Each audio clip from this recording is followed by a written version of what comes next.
Kembali lagi Bincang Wrestling Podcast. Kayaknya gue bingung, gue mau bikin sebuah konten tentang UFC. Gue bingung apakah bincang masih pakai bincang wrestling atau bincang UFC atau bincang MMA. Gue bisa kalau bisanya, soalnya kalau wrestling gue bisa ngomongin WWE, AEW dan yang lain nih, New Japan dan Ring of Honor, meskipun gue jarang yang ngomongin New Japan atau yang ini lain. Cuman gue ngerti dan gue tahu juga orang-orangnya. Kalau di MMA gue nggak begitu banyak tahu, cuma UFC doang gitu yang kayak di Bellator gue ngikutin, PFL ngikutin, terus indie Cage Warrior gue ngikutin, banyak lah yang gue ngikutin. Jadi gue One Pride gitu, gue nggak bisa dibilang MMA fans, gue UFC fans. Anyway, hari Minggu pagi hari jam 7 di Mola TV bakalan ada UFC 281 di Madison Square Garden. Main event dari pre-show-nya itu ada Molly McCann, tapi dia di prelim, gue lupa di match siapa aja. Cuman di di cardnya yang paling jadi obrolan adalah Dustin Poirier lawan Michael Chandler, terus UFC strawweight ya, pokoknya Carla Esperanza lawan Weili Zhang, dan main eventnya ini ngeri banget, Israel Adesanya lawan Alex Pereira. Gue jadi di tiga pay-per-view terakhir UFC kemarin 280 terus yang di Abu Dhabi siapa ya? Aljamain Sterling. Oh iya benar tuh. 3 pertandingan, jadi bukan 3 pertandingannya, 3 pay-per-view terakhir 280, 281, 282 itu main cardnya ngeri-ngeri banget, beda sama 279 yang awalnya Nate Diaz sama Khamzat, jadi Khamzat Kevin Holland, Nate Diaz Tony Ferguson gitu. Bisa dibilang good match, tapi udah out of their prime gitu. Kalau yang kemarin kayak 280 Islam Makhachev lawan Charles Oliveira, itu mereka berdua masih prime. Sugar lawan Peter Yan, terus aja main nggak sebut aja. Maksudnya wah, masih prime. Dan yang sekarang juga Dustin Poirier lawan Michael Chandler, mereka lagi prime-nya. Yang gue bisa bilang sih ini bakalan, nggak tahu sih apakah mereka bakalan bawa pertandingan ini fight ini ke ground, tapi kita tahu Dustin Poirier tuh orang yang ngalahin Conor McGregor 2 kali. Belum pernah ada trilogi, Conor McGregor belum pernah trilogi sama sekali, cuma Dustin Poirier doang. Dan dia yang bisa ngalahin McGregor 2 kali, cuman yang ketiga sih kayak dokter stoppage gitu kan, kayak dia kakinya patah apa segala macam. Cuman kalau kita lihat dari babak ronde pertama, emang Dustin Poirier udah menang sih di ronde pertama juga di scorecard. Dia ngalahin McGregor TKO waktu itu di Abu Dhabi tahun lalu, dan dia jadi namanya dia lebih besar. Dia bahkan waktu tahun lalu tuh skip title loh. Jadi dia ditawarin number one contender lawan lightweight, terus Conor McGregor ngajak rematch lagi, dia pasti duitnya gede banget, dia rematch ternyata kalah si McGregornya gitu.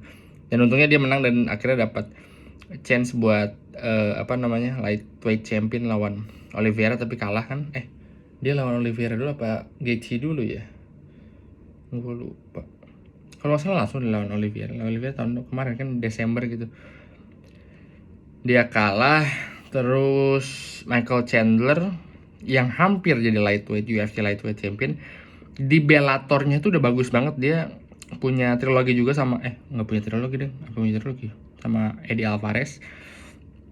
Terus dia jadi Bellator lightweight champion, cuman dia sering di kotak dia tuh sering bilang, gue lightweight tapi bukan di UFC nih, I'm not the greatest of all, I'm not the top of the food chain gitu kalau kata dia, karena dia di Bellator gitu. Makanya dia ke UFC, dan waktu itu lawan siapa ya, Dan Hooker kalau salah. Terus dia lawan Michael Chandler, dan Michael Chandler kalah, dia di TKO sama Michael Chandler. jadi doubt kan dia bagus nggak ya apa segala macam. Terus dia apa yang dia kick KO ke Tony Ferguson itu menurut gue ngeri banget sih, apa yang Michael Chandler. Dan Dustin Poirier juga udah lama banget, tahun lalu berarti nggak fight. Jadi sekarang fightnya bakalan ngeri banget menurut gue, bakalan seru, mirip kayak Hamzat sama Gilbert atau Suga sama Peter Yan. Ini gue nggak tahu nih apakah Dustin atau Michael Chandler yang menang, karena ini nggak banyak orang bahas karena main eventnya ya, banyak orang lebih bahas main event itu kan. Menurut gue ini gue tunggu banget Chandler sama Poirier, dan ada kemungkinan knockout sih, karena yang gue pernah bilang kalau orang mainnya kalau orang pernah bikin orang knockout berarti mainnya lebih terbuka kan. Kalau orang lebih terbuka tuh kayaknya bisa banget kena knockout juga gitu. Kamaru Usman knockout, Masvidal di knockout juga gitu. Makanya Easy kan lebih mainnya lebih santai, lebih tenang, lebih boring lah, karena ya itu gitu. Itu bermain terlalu terbuka tuh ngeri banget gitu. Tapi kita tunggulah. Gue bingung gue kalau disuruh milih Poirier apa Chandler, karena bagus banget. Yang main eventnya itu Carla Esperanza lawan Weili Zhang. Wah, gue jadi pas kalau dua orang ini yang satu pernah punya match yang bisa dibilang bukan alay juga apa ya, bukan gak jelas apa ya,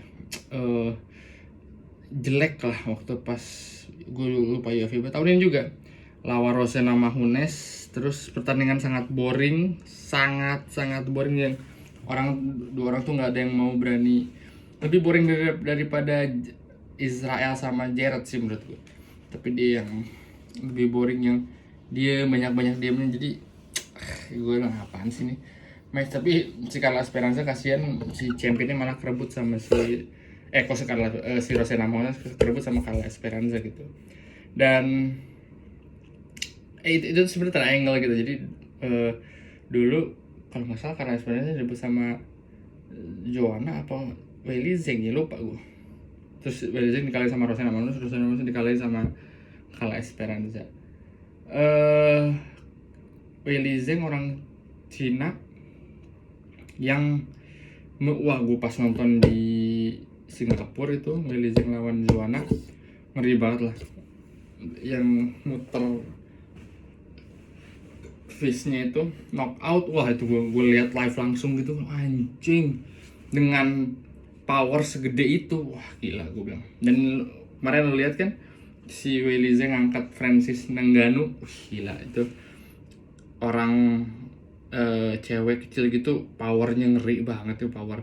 Gue rasa lu kalau nggak mau ngajak kan apa namanya, jangan mukul cewek gitu. Iya kalau misalnya cewek yang gimana, tapi kalau misalnya Weili Zhang lu anak-anaknya nyolot tuh, cowok-cowok yang nyolot tuh, coba aja lu pukul pasti di knockout dah lu sama Weili Zhang.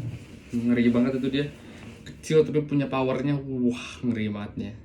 Gue sih lebih, kalau di strawweight ini gue lebih pengen si Weili Zhang ya, karena tapi nggak tahu sih Carla Esperanza kan udah tua juga kan, dia first strawweight enggak ya gitu. Dan yang terakhir Alex Pereira sama Israel Adesanya, ini seru banget. Dulu dia ini sebenarnya mau gua note adalah gua ngopi dulu.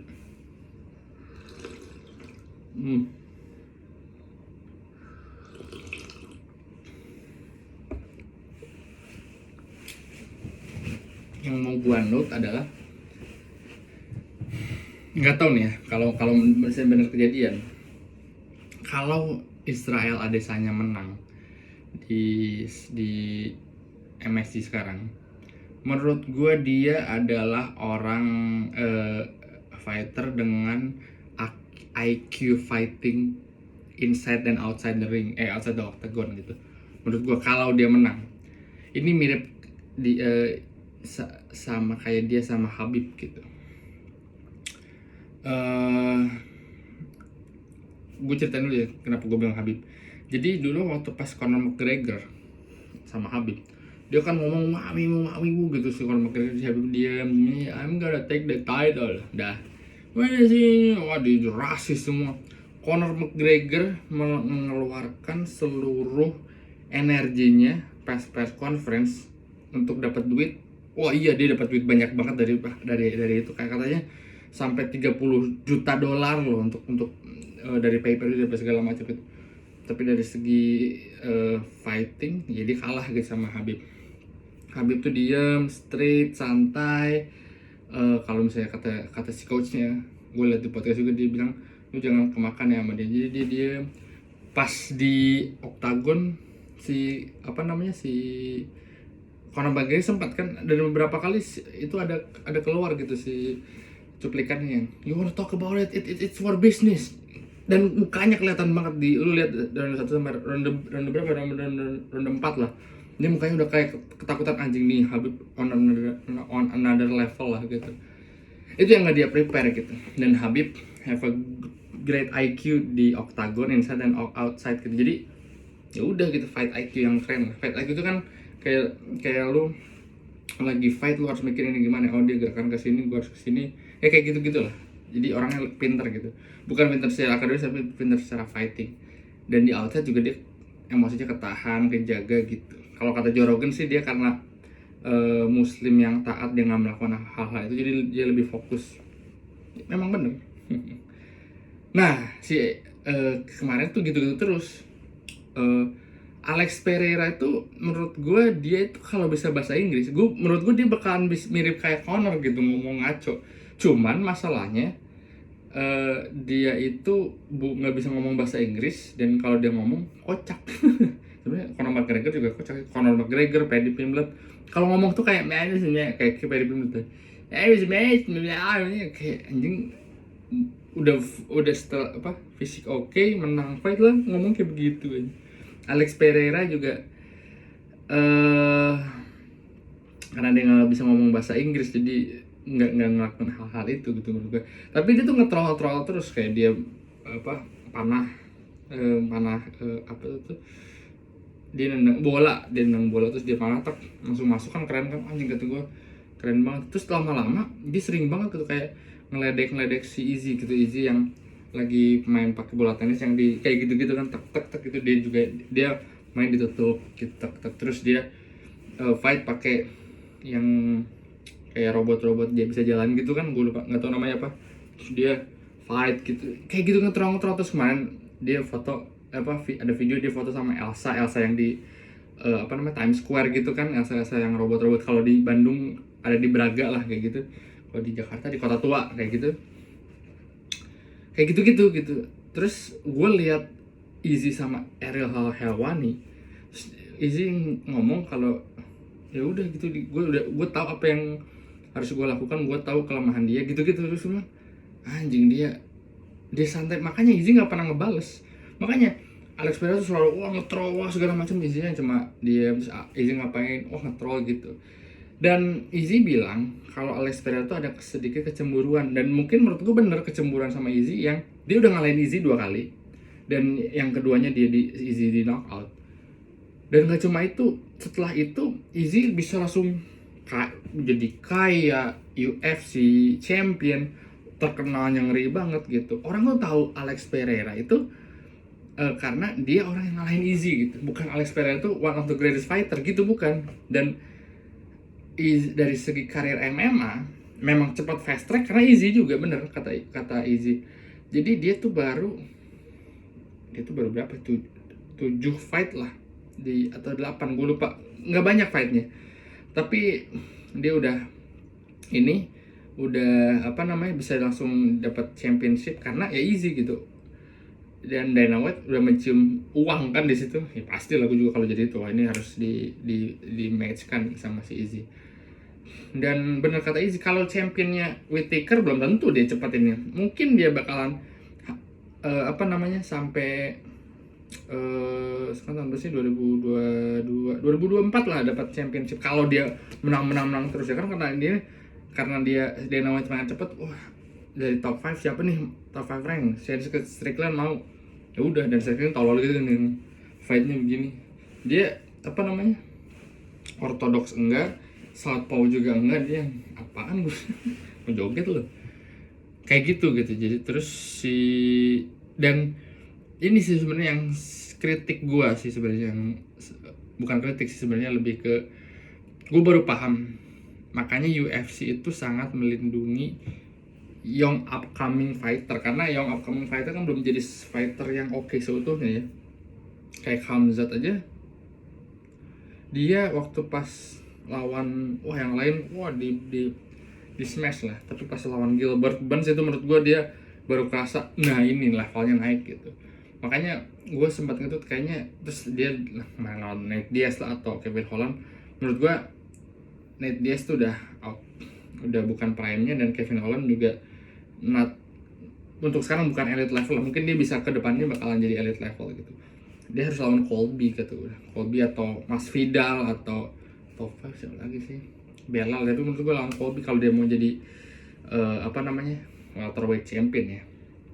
Dan ini juga sama kayak Alex Pereira gitu, dia belum, dan di karir di MMA-nya dia kalah apa, fight pertama kalah, sebenarnya kalah, dia memang nggak sih kalah, terus baru menang kan. Beda sama Izzy, dia undefeated selama sampai tahun 2020, dia lawan Jan Blachowicz, itu juga di atas apa sih, light heavyweight, dia udah pengen double champion tapi nggak bisa. Dan si Izzy juga bukan, kayak Izzy tuh susah banget untuk jadi light heavyweight menurut gue, karena badannya udah dia kan nggak begitu cutting weight banyak, jadi badannya udah middleweight champion aja gitu, nggak middleweight fighter, nggak jadi susah untuk, kalau dia mau kayak harusnya kayak John Jones itu badannya light heavyweight banget, sekarang kan jadi ngegedein tuh, nah itu baru jadi itu. Kalau dia mau switch ke light heavyweight harus ngegedein badan dulu kayak John Jones gitu. Ini yang seru, jadi gue jujur mirip kayak Poirier atau si Chandler tadi, gue nggak tahu gue milih siapa, gue nggak tahu apa namanya, siapa yang bakal menang, karena kalau Pereira menang Izzy bakalan banyak yang bilang oh Izzy apa namanya, dan ini juga Izzy itu udah ngalahin banyak fighter elite, Robert Whittaker 2 kali, Paulo Costa, Martin Vettori, Jared Cannonier, Kevin Gastelum, Anderson Silva tuh udah inilah, udah nggak pernah tuh kayak Kevin Gastelum masih prime. Maksud gue dia udah elite fighter dia kalahin, terus sekarang ada Alex Pereira. Pokoknya bakalan seru banget sih menurut gue si pertandingan main event ini. Nggak tahu apa Izzy bakalan kembali ke stylenya kayak lawan Gerard atau bakalan lebih terbuka karena si siapa namanya, si Alex Pereira bakalan main lebih terbuka gitu sih. Gue nggak tahu, jujur bingung. Tapi kalau Izzy menang, yang tadi gue bilang dia punya fight IQ yang keren banget outside and inside octagon gitu. Jadi gue sampai ketemu di podcast berikutnya.